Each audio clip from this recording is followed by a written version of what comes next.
मेरे लिए इससे अद्भुत, इससे अधिक, इससे बड़ा चमत्कार शायद जीवन में मैंने कभी ना सोचा था, ना हो सकता था। एक तो कल खंडवा की पावन भूमि में मुझे किशोर कुमार अवार्ड मिला, और दूसरा आज आप सबके बीच में इतनी महत्वपूर्ण एक किताब, उसका विमोचन, और खास तौर पे हिंदी में विमोचन हो रहा है, उसके लिए मैं आप सबका बहुत बहुत धन्यवाद देता हूं। और मैं इसके पहले शुरू करूं, मैं दो बातें दिल से बोलना चाहता हूं। एक तो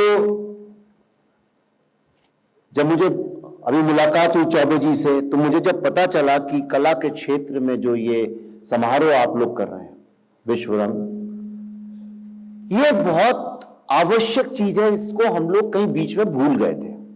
ये पहले बहुत होता था, लेकिन बीच के कुछ दशकों में हम ये भूल गए कि एक समाज की जो आत्मा होती है वो कला होती है। बिना कला के, बिना क्रिएटिविटी के कोई भी समाज, उसका दिल धड़क सकता है, उसकी इकोनॉमी बहुत अच्छी हो सकती है, लेकिन उसके अंदर आत्मा नहीं होती। और इसका बीड़ा आपने उठाया है, उसके लिए आपका बहुत बहुत धन्यवाद। एक लड़ाई पिछले कई दशकों से मैं अकेला तो नहीं, कुछ लोगों के साथ मिलकर हम लोग लड़ रहे थे, और एक सवाल हमेशा मैंने उठाया। डॉक्टर मनमोहन सिंह की सरकार में शिक्षा मंत्री थे, उनसे भी मैंने यह सवाल उठाया था कि मैंने कहा, जब फ्रांस में, जर्मनी में, इटली में, जापान में, चाइना में, रशिया में, जो ये विश्व की सबसे डेवलप्ड इकोनॉमीज जिनको बोलते हैं, जिनका सबसे अच्छा एजुकेशन सिस्टम है, जहां सबसे अच्छी मेडिकल फैसिलिटीज है, अगर वहां के डॉक्टर्स और इंजीनियर्स उनकी मातृभाषा में वो ज्ञान विज्ञान सीख सकते हैं, तो हमारे ऐसा क्यों नहीं है? और इसका जवाब कभी कोई देता ही नहीं था।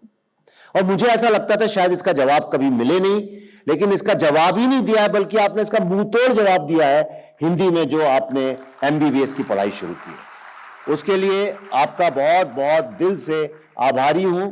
और आगे आने वाली जो हमारी पीढ़ियां हैं, वो इस बात को याद रखेंगी। वो दिन परसों आने वाला है। किताब क्यों लिखी, क्या लिखा, क्या हुआ, ये सवाल सब लोग पूछते हैं। मैं आपको थोड़ा सा एक बात यह बताना चाहता हूं। लोग कहते हैं कि रास्ते में बड़ी कठिनाइयां होती हैं, बड़ी परेशानियां होती हैं। ऐसा तब होता है जब आप कोई योजना बना के चलें, आप कोई एक दिमाग में प्लान बना के चलें, तो उसमें तरह तरह की मुसीबतें और अड़चनें आ सकती हैं, और योजनाएं कई बार फेल भी हो जाती हैं। और अगर माफ कीजिएगा, लेकिन अगर देखा जाए, सरकारी योजनाएं अक्सर फेल भी हो जाती हैं। अभी कुछ वक्त बदल गया है पिछले कुछ वर्षों से।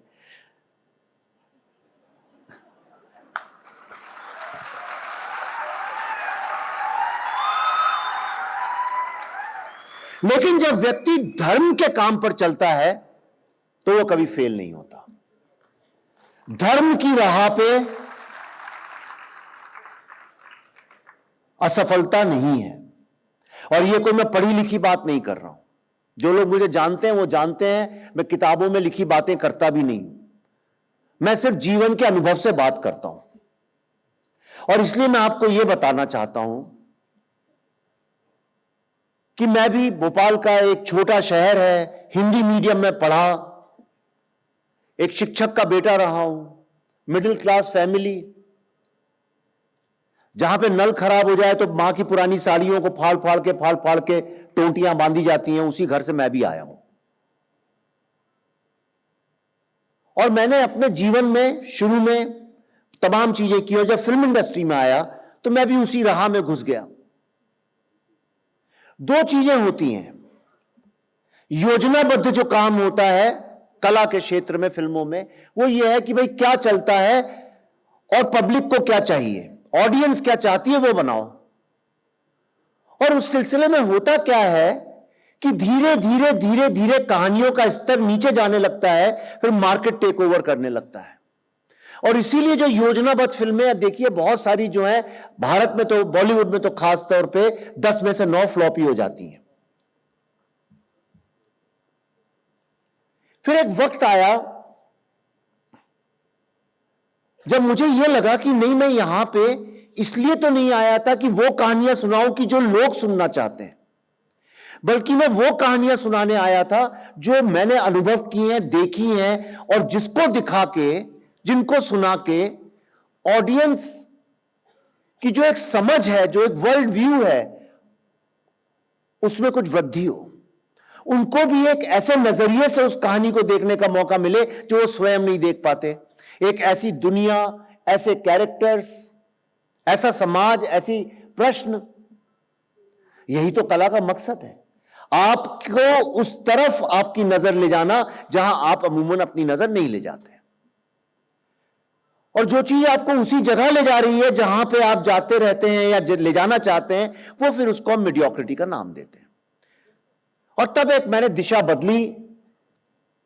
पहली film Buddha in a traffic jam बनाई थी अर्बन नैक्सलिज्म के ऊपर, जिसमें मेरी किताब पहली आई, वो बेस्ट सेलर भी बनी। और अब तो आपने सुना होगा भारत के प्रधानमंत्री भी अर्बन नक्सल्स के बारे में पिछले कुछ दिनों से काफी बोल रहे हैं, और जिसको सुप्रीम कोर्ट में भी भारत सरकार ने एफिडेविट दिया है। तो जो चीज 2010 में गलत लगती थी, आज वो 2016 से लेकर अभी तक वो सत्य लगने लगी है। ये उस सिनेमा से मुझे एक प्रेरणा मिली और बल मिला। 2 अक्टूबर की बात है,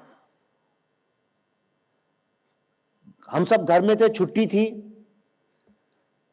तो मुझे याद भी नहीं था कि 2 अक्टूबर है, मैं काम में व्यस्त था। मैंने अपने बेटे से, जो छोटा था उस वक्त, 7वीं में पढ़ता था, मैंने कहा क्या भाई स्कूल नहीं गया? कहता आज छुट्टी है। मैंने कहा किस चीज की? बोला आज गांधी जयंती है।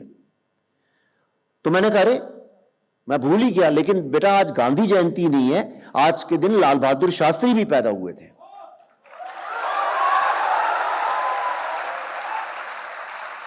तो उसने मुझसे पूछा लाल बहादुर शास्त्री कौन? मेरे बेटे ने मुझसे पूछा कि लाल बहादुर शास्त्री कौन? भारत का दूसरा प्रधानमंत्री। आप में से शायद लोग नहीं जानते हो, क्योंकि इस चीज का क्रेडिट बहुत लोगों ने लिया है। आप जो ये आज कहते हैं भारत में दूध की नदी बहती है, व्हाइट रेवोल्यूशन जिसको बोलते हैं, ये शास्त्री जी ने शुरू किया था। जिसको हम ग्रीन रेवोल्यूशन बोलते हैं, जिसका क्रेडिट बाद में भारत की तीसरी प्रधानमंत्री जी ने लिया, वो शास्त्री जी ने शुरू किया था। भारत का जो न्यूक्लियर प्रोग्राम है, वो शास्त्री जी ने शुरू किया था। अगर सत्य की दृष्टि से देखा जाए तो भारत का पहला इकोनॉमिक रेवोल्यूशन लाल बहादुर शास्त्री के कारण आया था। आजादी के वक्त हम आजादी बोलते हैं उसको 15 अगस्त को, लेकिन अगर कोई आज से कई 50 साल बाद भारत का जब असली इतिहास लिखा जाएगा तो वो आजादी नहीं थी। 15 अगस्त को आजादी नहीं मिली थी। 15 अगस्त को हमसे एक हिस्सा छीन लिया गया था।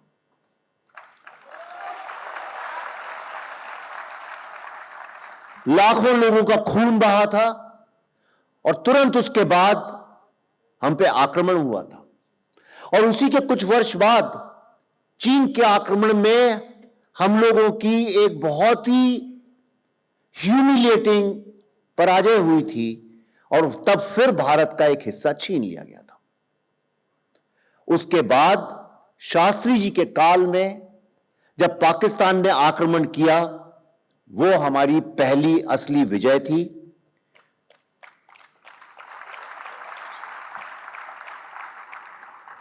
जिसका वर्णन आजकल स्कूल के बच्चों को बताया भी नहीं जाता है। उस दिन जब मैं ऑफिस गया,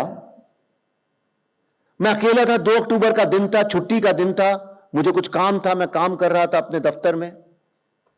लेकिन मेरे दिमाग में बार बार यही घूम रहा था कि अगर मेरे बेटे को नहीं पता, मेरे दोनों मां और पिता दोनों स्वतंत्रता संग्राम सेनानी थे। मेरी मां की शादी हुई थी तब वो 17 साल की थी। शादी के करीब 15 दिन बाद वो जेल चली गई। मेरे पिताजी, दोनों लोगों ने अपनी जवानी जेल में बिताई। सारी जिंदगी उनने खादी पहनी और पूरा जीवन देश सेवा में लगाया। उनके पोते को यह बात नहीं पता थी कि 2 अक्टूबर लाल बहादुर शास्त्री का जन्मदिन था। यह हमारा एजुकेशन सिस्टम था। और उस दिन जब मैं ऑफिस से उठा तो एक प्रण करके उठा। मैंने कहा मैं हूं कौन, मेरा अस्तित्व क्या है, मैं हूं क्यों। तब मुझे एक बात समझ में आई कि सिनेमा की ताकत से क्या यह संभव है कि भारत के बच्चे बच्चे को, भारत के एक एक युवा को यह बात पता चल जाए कि 2 अक्टूबर को सिर्फ गांधी जी का ही जन्म नहीं हुआ था, बल्कि लाल बहादुर शास्त्री का भी हुआ था। और इसको मैंने अपना धर्म बना लिया। योजना नहीं, एक धर्म। अभी इसका क्या होगा, जब मैंने इसका रिसर्च शुरू किया तब यह भी नहीं पता था कि इसकी किताब लिखी जाएगी कि फिल्म बनेगी, कुछ नहीं होगा। तो मैंने कहा चलो इस पे आर्टिकल्स ही लिखेंगे, लेकिन इसको जरा घुसा तो जाए इस विषय के अंदर। और जब मैं उसके अंदर घुसा तो आप यकीन नहीं करेंगे, वो एक सवालों की, समझ लीजिए एक पिटारा है जिसके अंदर सिर्फ सवाल ही सवाल हैं, जिनको दफन करके पार्लियामेंट के बेसमेंट में डाल दिया गया। 40-50 हमने आरटीआई की, प्राइम मिनिस्टर से, पार्लियामेंट से, हर जगह से, सब जगह यही जवाब था कि भाई इसकी कोई इंफॉर्मेशन नहीं है। फिर बड़ी जद्दोजहद के बाद मैंने पुराने, किसी तरह से ये मत पूछिएगा कैसे, वो सब थोड़ी कॉन्फिडेंशियल बातें हैं, पार्लियामेंट के उस टाइम के जो आर्ग्यूमेंट्स थे वो सारे के सारे मैंने निकाले। शास्त्री जी की पोस्टमार्टम रिपोर्ट जो भारत सरकार भी आपको नहीं दे पाएगी, वो सारी निकाली। और जब वो सब निकाला तो मेरी आंखें खुली की खुली रह गईं। भारत के दूसरे प्रधानमंत्री जो कि ताशकंद गए, भारत का प्रधानमंत्री एक विदेश में जाता है, जब कोल्ड वॉर चल रहा था उस वक्त में, उनकी 2 पोस्टमार्टम रिपोर्ट बनी। एक आम आदमी की 2 पोस्टमार्टम रिपोर्ट नहीं बनती है, शास्त्री जी की 2 बनी। एक जो रशियन गवर्नमेंट ने बनाई और एक जो भारतीय सरकार ने बनाई। शास्त्री जी की जब मृत्यु हुई, तब भारत, जब उनकी मृत्यु वहां पता चली ताशकंद में, तो उस वक्त भारत सरकार में उनके परिवार तक को नहीं पता था। उस तुरंत रशिया का जो केजीबी, जो उनकी स्पाइंग आर्म है, उसने शास्त्री जी के कुक को, मोहम्मद जान जिसका नाम था, उसको तुरंत अरेस्ट करके उसको जेल के अंदर ले गए। और उस पर इल्जाम क्या था? सबसे पहली शक, इल्जाम क्या था कि उसने उनके खाने में पॉइजन मिलाया। मैं ये नहीं कह रहा हूं कि जहर मिलाया या नहीं मिलाया, मैं ये भी नहीं कह रहा हूं उनकी 2 बनी, क्यों बनी, कैसे बनी, ये अलग बात है कि किसी में किसी का हस्ताक्षर है, किसी में किसी का हस्ताक्षर है। ऐसी एक सवालों की बहुत बड़ी लिस्ट है। मेरा सवाल सिर्फ इतना है कि जब ये सवाल पार्लियामेंट में उठे थे, किसी आम आदमी के बारे में नहीं, भारत के प्रधानमंत्री के बारे में, स्वाधीन भारत, स्वतंत्र भारत के दूसरे प्रधानमंत्री के बारे में, तो उन सवालों के जवाब क्यों नहीं दिए गए? और तब मुझे यह समझ में आया कि शास्त्री की शायद 2 बार हत्या हुई। एक बार ताशकंद में, और दूसरी बात जब विधिवत तरीके से उनकी हत्या के रहस्य को दफन कर दिया गया और भारत के युवा और बच्चों के दिमागों से ही उसको निकाल दिया गया, ताकि वो बड़े होकर शास्त्री कौन थे यही भूल जाए, ताकि उनकी मृत्यु या संदिग्ध हत्या के ऊपर कोई सवाल ही ना उठे। शायद यही कारण है कि जब मैंने ये अनाउंस किया कि इस विषय पे मैं एक फिल्म बनाऊंगा, पहली बार जब ये सवाल उठा तो सबसे पहला मुझे जो लीगल नोटिस भेजा वो कांग्रेस पार्टी ने भेजा।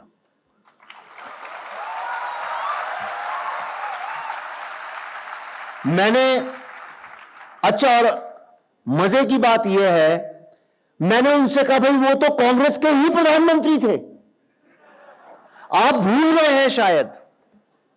वो कांग्रेस के ही प्रधानमंत्री थे और कांग्रेस के प्रधानमंत्री की हत्या हुई या मृत्यु हुई, इसमें तो मुझसे ज्यादा आपकी रुचि होनी चाहिए।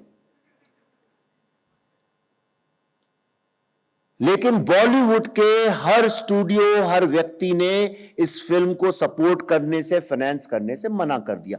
क्यों किया वो एक अलग कहानी है, कभी आऊंगा भोपाल तो समझाऊंगा आपको। सबने मना कर दिया। बहुत संघर्ष और त्याग के साथ मैं और मेरी पत्नी पल्लवी जी ने निश्चय किया कि अब इसके लिए चाहे घर गिरवी रखना पड़े, बेचना पड़े, जो करना पड़े, यह फिल्म तो अब बनाएंगे, क्योंकि अब ये हमारा धर्म है।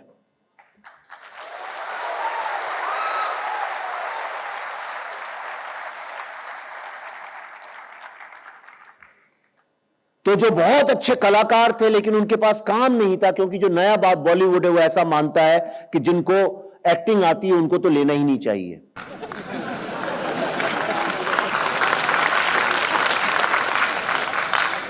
मिथुन चक्रवर्ती जी जैसे महान कलाकार, 3 बार उनको राष्ट्रीय पुरस्कार मिला है कला एक्टिंग का। तब पंकज त्रिपाठी जी के पास भी काम नहीं था, और भी जितने लोग थे। तो मैंने ऐसे 8-9 लोग की एक टीम बनाई और मैंने कहा इस पे हम टिप्पणी नहीं करेंगे कि क्या हुआ था। अगर समझिए कोर्ट में ये केस चले तो दोनों तरफ की ईमानदारी से जो तर्क और जो दलीलें होंगी सिर्फ वो जनता के सामने पेश किया जाए। लेकिन जब फिल्म बन गई तो उसको कोई रिलीज करने के लिए तैयार नहीं था। और इस पे गौर करिएगा, आपको समझ में आएगा कि बॉलीवुड की मानसिकता क्या है। उन्होंने कहा पहली बात तो ये बुड्ढे बुड्ढे लोगों को बैठाया है, कौन देखना चाहता है बुड्ढे लोगों को। दूसरा, एक ही कमरे में बैठ के लोग बात कर रहे हैं, सिर्फ डायलॉग है इस फिल्म में। हिंदुस्तान की जो ऑडियंस है उसको ये डायलॉग सुनने की आदत नहीं है। एक कमरे में अंधेरे में बैठ के 9 लोग बात कर रहे हैं, उनको तो आदत है कुछ नाच गाना, कॉमेडी, एक्शन, ये सब दिखाओ भाई। और तीसरा, उनने कहा इस फिल्म में तो कोई स्क्रीन प्ले ही नहीं है, कुछ हो ही नहीं रहा है। मैंने कहा भारत के प्रधानमंत्री की हत्या हुई या मृत्यु हुई, इसके ऊपर चर्चा चल रही है, इसमें आपको लगता नहीं है कि कोई जानना चाहेगा? कहते इसमें किसको इंटरेस्ट है। और तीसरी जो सबसे बड़ी बात उनने बोली कि भाई जो ऑडियंस है वो तो युवा लोगों की है, और जो आज का युवा है वो लाल बहादुर शास्त्री को जानता ही नहीं है।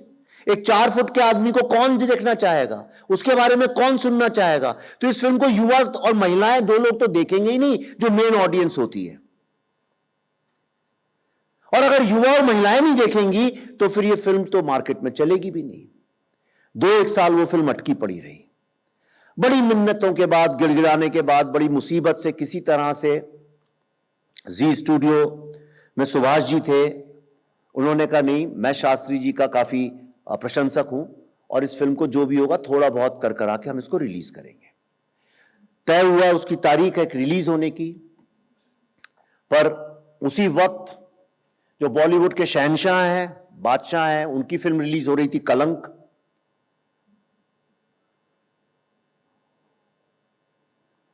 इतने युवा लोग बैठे हैं, कोई गैस भी नहीं कर पाया किसकी फिल्म है। 5000 सिनेमा हॉल में वो रिलीज हो रही थी। 5000 उस वक्त का वो सबसे बड़ा नंबर था। हमारी फिल्म को मिले 175 थिएटर, और वो भी कलंक आते ही साथ अगले दिन कम होकर 70-80 हो गए।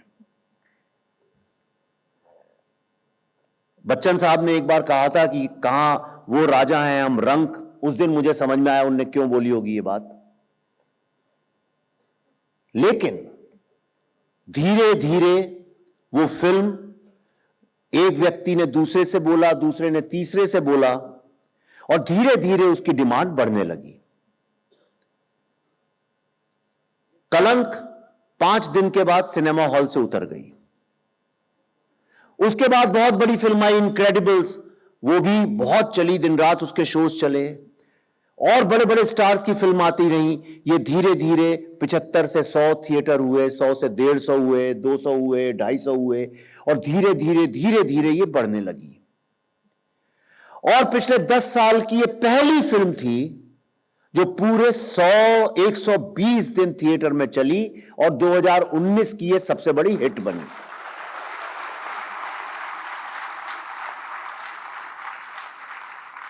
तो जिन लोगों ने कहा था ये फिल्म तो एक शो नहीं चलेगी, 10 रुपए इसको नहीं आएंगे, वो उस साल की सबसे बड़ी हिट बनी, और सिर्फ अकेले ही नहीं, बड़े बड़े दिग्गजों की फिल्मों के सामने। दूसरी बात, सबने कहा था इसको युवा और महिलाएं तो देखेंगी। आप यकीन नहीं मानेंगे, इस फिल्म का जितना भी बिजनेस हुआ उसमें से 70% बिजनेस सिर्फ युवा और महिलाओं के ही टिकट से हुआ।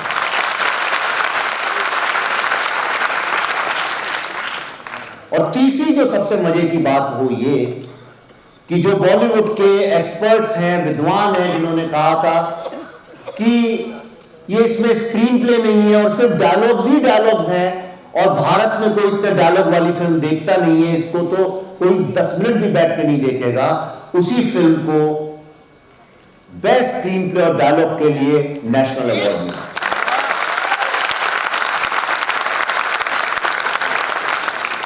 ये मैं आपको इसलिए बता रहा हूं, जो यहां युवा लोग बैठे हैं, जीवन के अनुभव से, जब तुम किसी चीज को धर्म मान के चलोगे तो उसमें कुछ भी दुनिया बोले तुमको सिर्फ सफलता ही मिलेगी, क्योंकि वही धर्म है। और अगर सफलता नहीं मिल रही तो इसका मतलब तुम धर्म के रास्ते पे चल नहीं रहे। उसके बाद ब्लूम्सबरी वालों ने मुझसे बोला कि आपने इतना 4 साल रिसर्च किया है, फिल्म में तो पूरा है नहीं, तो क्यों नहीं सारा रिसर्च की किसी किताब में लिखते हैं। तब उसकी किताब लिखी मैंने, हु किल्ड शास्त्री। लेकिन जब वो रिलीज का वक्त आया, उसी के 1 महीने पहले लॉकडाउन लग गया, ना इसकी कोई चर्चा हुई, ना इसका कोई प्रोग्राम हुआ, ना ऐसा भव्य उसका विमोचन हुआ, ना उसकी मार्केटिंग हुई। सारी किताबों की दुकानें बंद हो गई, एयरपोर्ट जहां किताबें बिकती हैं वो बंद हो गया। लेकिन जैसे कहते हैं, एक बीज में अगर ताकत हो तो पत्थर को भी तोड़ के बाहर उसमें से पौधा निकल आता है। शास्त्री जी से इतना लोग प्रेम करते हैं, इतनी श्रद्धा करते हैं, ये किताब धीरे धीरे अपने आप नंबर 1 बेस्ट सेलर बन गई। फिर इसकी बहुत हिंदी की डिमांड आने लगी, क्योंकि शास्त्री जी चूंकि खुद उत्तर प्रदेश से थे और हिंदी प्रांतों में उनकी काफी लोकप्रियता है, तो कई लोगों ने बोला हिंदी में इसका अनुवाद होना चाहिए। कई लोगों से लिखवाया, लेकिन वो लिटरल ट्रांसलेशन कर रहे थे, शब्दशाह उसकी आत्मा मिसिंग थी। कुछ ऐसा हुआ, मैं भोपाल किसी आयोजन से यहां पे आया था, तो मेरे साथ काम करते हैं, उन्होंने बोला कि आपसे एक सज्जन है, वो बार बार मिलना चाहते हैं, रोज आते हैं यहां पे। तो मैंने कहा चलो मिलता हूं। वो मेरे पास आए और एक इतनी मोटी उनने मेरे हाथ में पुस्तक थमा दी, शास्त्री मृत्यु या हत्या। उन्होंने बोला भैया मैंने आपकी जो किताब पढ़ी उससे मैं इतना प्रेरित हुआ कि मैंने पूरी की पूरी हिंदी में बैठ के उसको लिख डाली। और उन सज्जन का नाम था श्री विश्वास तिवारी।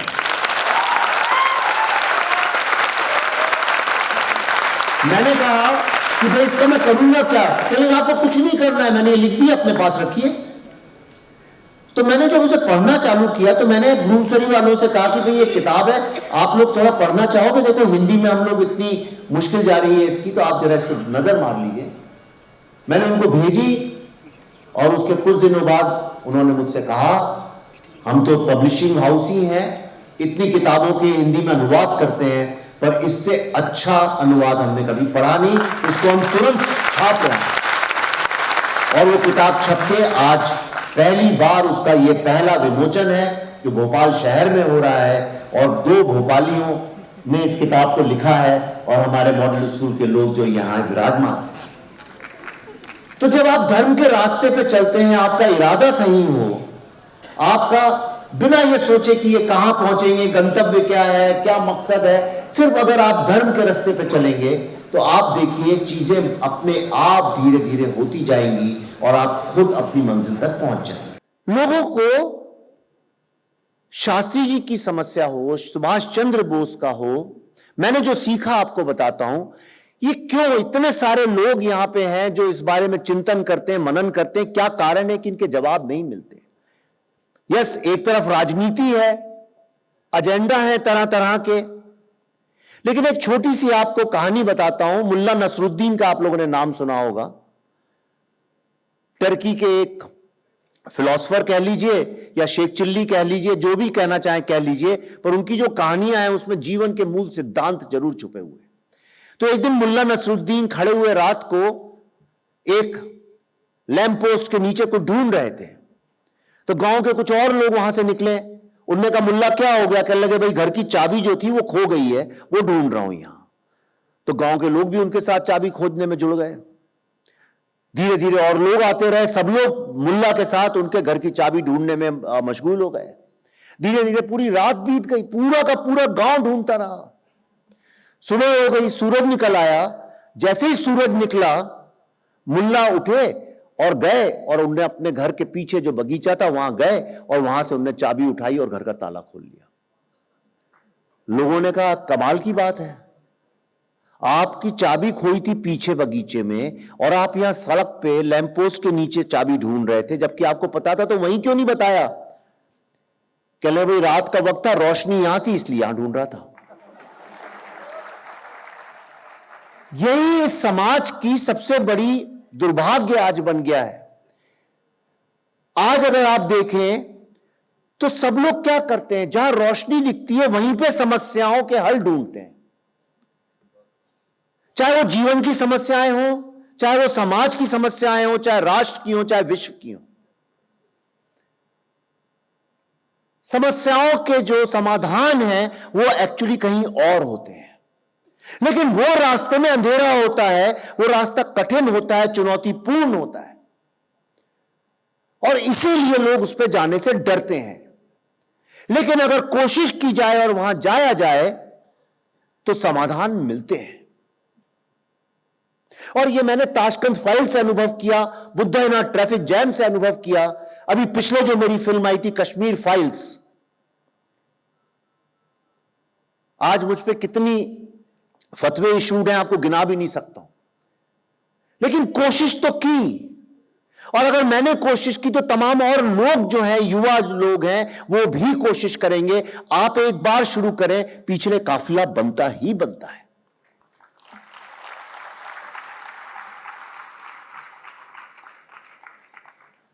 मुझसे कई लोग कहते हैं कि युवा लोग ऐसा क्यों नहीं करते। मैं इसके पहले खत्म करूं आपसे, मैं जो खास तौर पे स्टूडेंट्स हैं उनको मैं ये बात बताना चाहता हूं। लोग इसलिए करते हैं कि क्या होगा, कैसे होगा, क्या मिलेगा। जीवन में सबसे बड़ा धन क्या मिलेगा का सवाल यह है। सबसे बड़ा धन है आत्मसम्मान। अगर आपके पास आत्मसम्मान नहीं है तो आपको अरबों रुपए की दौलत, दुनिया का हर वैभव दे दिया जाए, आप तिल तिल करके मर जाएंगे। और आत्मसम्मान जो है, इसके लिए कोशिश करनी पड़ती है। और युवा लोग अगर ढूंढने भी जाएं भी इस रास्ते पे तो क्यों जाएं? उसके लिए हम सब इस पाप में शामिल हैं। हमने अपने जो अभी भाई साहब कह रहे थे, विश्वास जी मैकुले की बात कर रहे थे, वो बिल्कुल सत्य है। हमने कॉलोनाइज दिमागों को किया है और यही कारण है कि भारत के जो युवा हैं वो अपने इतिहास, अपने सिविलाइजेशन, अपनी सभ्यता पे गर्व ही नहीं कर पाते हैं। उनको जब इतिहास का ज्ञान ही नहीं होगा तो वो ठीक क्या करेंगे। और यही मेरी कोशिश है, चाहे जान पे खतरा हो, चाहे धन पे खतरा हो, किसी चीज पे भी खतरा हो, मैंने ये अपना धर्म बना लिया है कि जब तक मेरी आखिरी सांस है मैं भारत के सत्य इतिहास को लोगों के सामने लाने की कोशिश करूंगा और भारत पे युवा लोग गौरव कर सकें, यह मैं अपने लेखन और सिनेमा के माध्यम से करने की कोशिश करूंगा। इसीलिए मेरी जो आगे आने वाली 2 फिल्में, उसके बारे में संक्षिप्त मैं आपको बताता हूं। जब ये सीएए का जब आंदोलन चल रहा था शाहीन बाग में, विश्वास साहब आप इस बात को आपको बताना चाहता हूं। जब सीएए का चल रहा था, होता क्या है कि जिनको मैं अर्बन नक्सल्स बोलता हूं, इनकी सबसे बड़ी जो चालाकी है, सबसे बड़ा जो इनके पास एक अस्त्र है, वो ये है कि वो आपको घटनाक्रम को तोड़ तोड़ के अलग अलग फेंक देते हैं। जैसे कि एक मोती की माला, उसको तोड़ दीजिए और ऐसे मोती फेंक दीजिए, आपको कभी समझ में ही नहीं आएगा कि पहले कभी एक माला थी। आप एक एक मोती ढूंढते रहेंगे, वो माला का पता ही नहीं चलेगा। तो जब सीएए का चल रहा था, उसमें मैंने कुछ भाषण सुने शाहीन बाग में, और अलीगढ़ मुस्लिम यूनिवर्सिटी की दीवार पर लिखा हुआ था खिलाफत 2.0। वो फोटो मैंने सेव की। मैंने कहा ये चक्कर क्या है, खिलाफत की बात क्यों लिख रहे हैं? तो सबको लगता है, आप किसी से भी पूछिए, लोग सोचते हैं खिलाफत का मतलब है किसी के खिलाफ हो जाना, और शायद स्वतंत्रता के संग्राम में अंग्रेजों के खिलाफ होने को खिलाफत मूवमेंट बोलते थे। ऐसा नहीं है। जो जानते हैं उनके लिए तो ठीक है, जो नहीं जानते हैं, वो मूवमेंट सारा ये था कि टर्की में जो खलीफा था उसके लिए भारत में लड़ाई लड़ी जा रही थी। उसका जो है खलीफा के लिए जो लड़ रहे थे कि भाई हमें ना तो ब्रिटिश से मतलब है ना हमें भारत से मतलब है, हम चाहते हैं कि सारी दुनिया उस खलीफा के सामने झुके। उस मूवमेंट को खिलाफत मूवमेंट बोला जा रहा था। ये जो आईएसआईएस जिसको बोलते हैं, ये भी तो वही खिलाफत मूवमेंट है।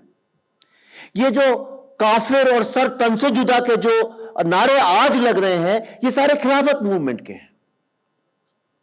और उसी खिलाफत मूवमेंट के कारण भारत का पार्टीशन हुआ, और उस पार्टीशन में जो हिंदू, सिख, बुद्धिस्ट लोग जो भारत के बाहर रह गए और जिनको परसिक्यूट किया गया, उनको जब भारत में वापस लेने की बात सीए के जरिए उठी तो फिर से खिलाफत 2.0 खड़ा हो गया। यह बात भारत के युवा लोग जानते ही नहीं है। तब मैंने तय किया, यह डायरेक्ट एक्शन डे जो हुआ है, मोपला राइट्स जो हुई है, जिसके बारे में बाबा साहब अंबेडकर, वो direct action day, partition, Bharat में हुई कम से कम 2500 राइट्स, शाहीन बाग, अभी हाल फिलहाल में उदयपुर में आपने देखा जो हुआ, इन सब के पीछे एक ही तार है उस माला का, और उसका नाम है खिलाफत मूवमेंट। तब हमने तय किया कि उसके ऊपर एक फिल्म बनाएंगे, और चूंकि सारा खिलाफत मूवमेंट दिल्ली से सेंटर्ड था, वहीं से डिक्टेट किया जाता था और आज भी वहीं से डिक्टेट किया जाता है, इसलिए उस फिल्म का नाम रखा दिल्ली फाइल्स, जो 2024 में आ रही है।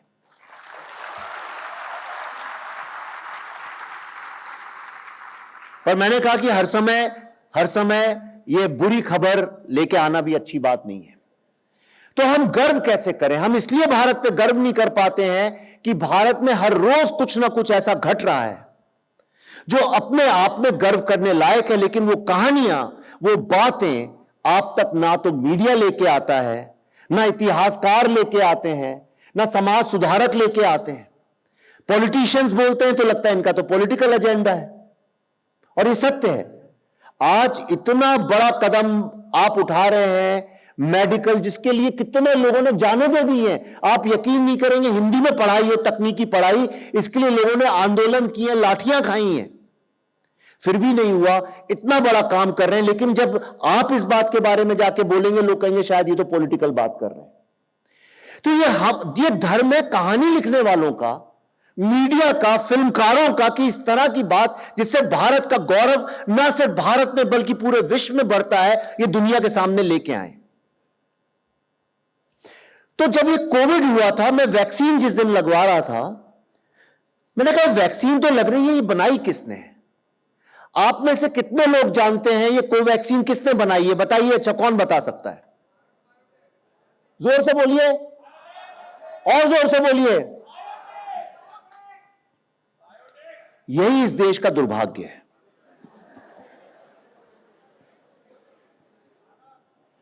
अगर मैं आपसे कहूं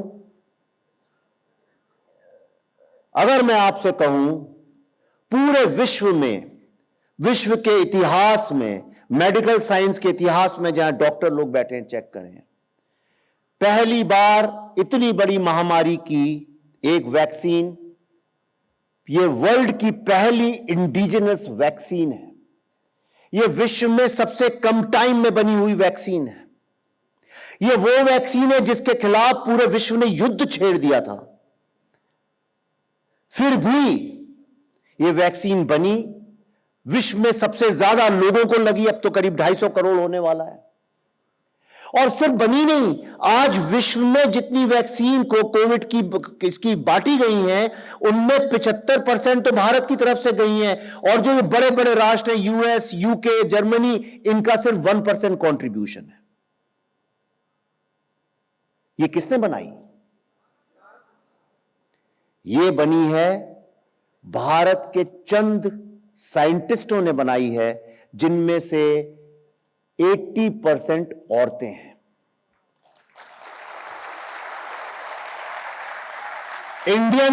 Indian council for medical research विश्व की 110 साल पुरानी वैक्सीन मैन्युफैक्चरिंग और मेडिकल रिसर्च की सबसे पुरानी कंपनी काउंसिल है, जो भारतीय है, पर किसी को पता नहीं, कोई जानता नहीं, क्योंकि किसी ने उसके बारे में बताया नहीं। जो आपके नमक में आयोडीन पड़ता है, जिससे गाउट जैसी और मेंटल रिटार्डेशन जैसी बीमारियां बच्चों में ठीक हो गई, यह आईसीएमआर ने किया है। मलेरिया हो, हैजा हो, कॉलेरा हो, इन सब बीमारियों की सबकी वैक्सीन, पोलियो हो, एड्स हो, ये सब आईसीएमआर करता है और किसी को पता नहीं। उसमें एनआईवी में 5-6 महिलाओं जो अपने सास ससुर का ख्याल रख रही थी, कुछ की तो किसी की सास मर गई, कोई प्रेग्नेंट थी, कोई अपने पतियों के टेंट्रम्स झेल रही थी, घर में काम करने वाली नहीं आ रही थी, बर्तन भी धो रही थी, कपड़े भी साफ कर रही थी, लेकिन वैक्सीन बना रही थी। वो महिलाएं अपने घर वापस नहीं गई हैं हफ्तों। एक से तो मिला जो 22 दिन तक वहीं पे रही, और उसी बीच उनकी सास की भी मृत्यु हो गई, घर तक ना जा पाई। और अगर कोई चौकीदार या कोई बीमार हो, किसी को हो, उसके लिए काढ़ा भी बना के पिलाती थी। रात को कोई सो रहा है तो उसको कंबल भी ओढ़ा देती थी। ये ममता, ये त्याग, ये संघर्ष, मैंने पूरा विश्व घूमा है, यकीन मानिए। और विश्व सिर्फ मैं फोटो लेने के लिए नहीं घूमता हूं, मैं वहां के समाज में घुस के समझता हूं उसको जाके।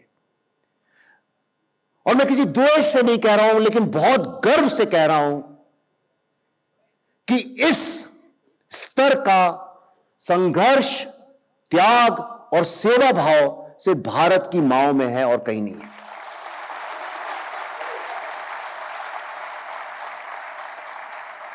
यह फिल्म 15 अगस्त को जो आने वाली है, यह भारत की बहनों, मांओं को, जिन्होंने हमें संस्कार दिए हैं, उनको समर्पित है, ताकि भारत का हर बच्चा अपनी मां पे गर्व कर सके। और इस अचीवमेंट के साथ भारत मां पे गर्व कर सके। भारत की मांओं का योगदान जिस दिन लोगों को सही तरीके से समझ में आएगा, आप अपनी खुद की मां को देखिए, सबसे खराब कपड़े वो पहनती है, जो सबसे ठंडी आखिर की रोटियां होती है वो खाती है, बीमार होती है, खांसती रहती है, फिर भी कोशिश करती है कि दवाइयों में पैसा ना खर्च हो,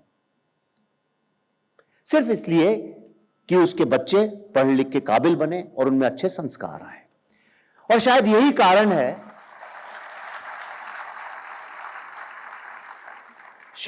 कारण है कि इस विश्व में, भारतीय विश्व का ऐसा कोई कोना नहीं है जहां नहीं रहते हैं, और भी विश्व मुल्क के लोग रहते हैं।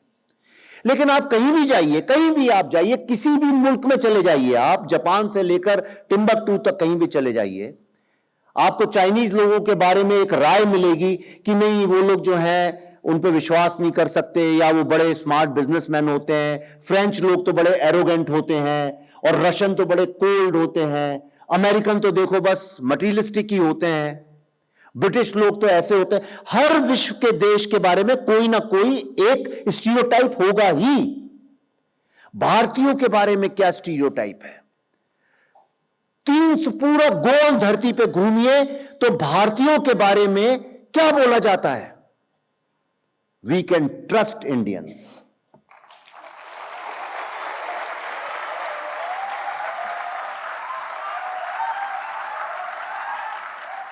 भारतीयों पर विश्वास किया जाता है। मैं अमेरिका में पढ़ा भी हूं, वहां अक्सर यह बोला जाता है कि अगर तुम्हारी गाड़ी खराब हो जाए हाईवे में, किसी और से लिफ्ट नहीं लेना, भले ही पैदल चले जाना, वहीं सो जाना, लेकिन अगर लिफ्ट लेना तो एक भारतीय से लेना। आज इस दुनिया में सबसे अधिक कमी अगर किसी चीज की है, वो है ट्रस्ट की। आपने शब्द सुना होगा, ट्रस्ट डेफिसिट।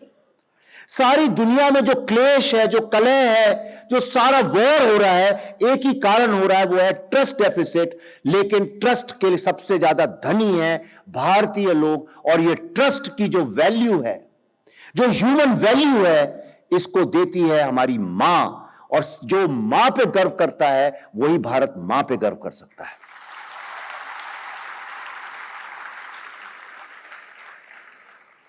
लेकिन इस मां को कभी सेलिब्रेट नहीं किया जाता।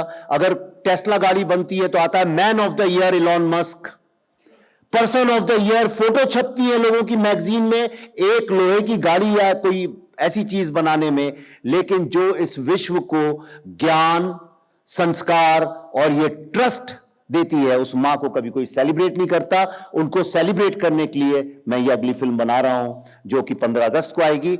आप सबने जिस तरह से अभी तक मुझे प्यार और विश्वास दिया है, मैं आशा करता हूं कि आप सब उसी तरह से मुझे अपना प्रेम और स्नेह देते रहेंगे, और सरस्वती का आशीर्वाद मुझ पे और आप सब पे बना रहे। भारत की भूमि संस्कृति और संस्कारों को लेके बड़ी महान भूमि है, उसकी सेवा करें, उसका नाम रोशन करें। धन्यवाद। जय हिंद।